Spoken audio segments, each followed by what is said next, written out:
ক্রিকেটের যে কোনো সংস্করণে যে কোনো বোলারের জন্য 5 উইকেট পাওয়া একটা বিশাল কিছু। আর সংস্করণটা যদি হয় ওয়ানডে, তাহলে এর মাহাত্ম্যটা একটু বেশি। নিউজিল্যান্ডের বিপক্ষে শেষ ওয়ানডেতে মুস্তাফিজুর রহমান 43 রানে নিয়েছিলেন 5 উইকেট। এটি ছিল তার ওয়ানডে ক্যারিয়ারের ষষ্ঠ ফাইফার।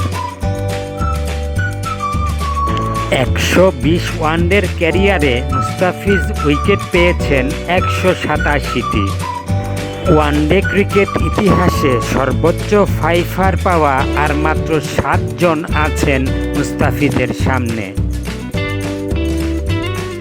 ওয়ানডে ক্রিকেট ইতিহাসে সবচেয়ে বেশিবার 5 বা তার চেয়ে বেশি উইকেট পেয়েছেন পাকিস্তানের ওয়াকার ইউনিস, 13 বার।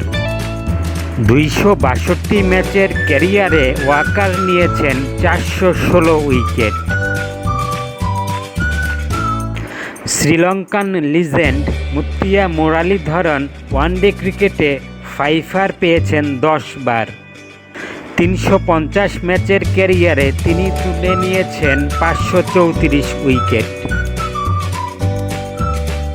পাকিস্তানি অলরাউন্ডার শহীদ আফ্রিদি ওয়ানডে ক্রিকেটে ফাইফার পেয়েছেন 9 বার। 398 ম্যাচের ক্যারিয়ারে তার উইকেট সংখ্যা 395। Aussie bowler Mitchell Starc one day ক্রিকেটে ফাইফার পেয়েছেন 9 বার। 130 ম্যাচের ক্যারিয়ারে তার উইকেট সংখ্যা 247। আরেক Aussie pacer Brett Lee one day ক্রিকেটে ফাইফার পেয়েছেন 9 বার।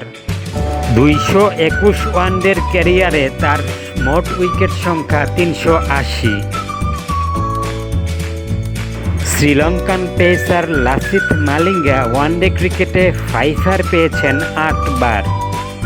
226 ম্যাচের ক্যারিয়ারে তার মোট উইকেট সংখ্যা 338।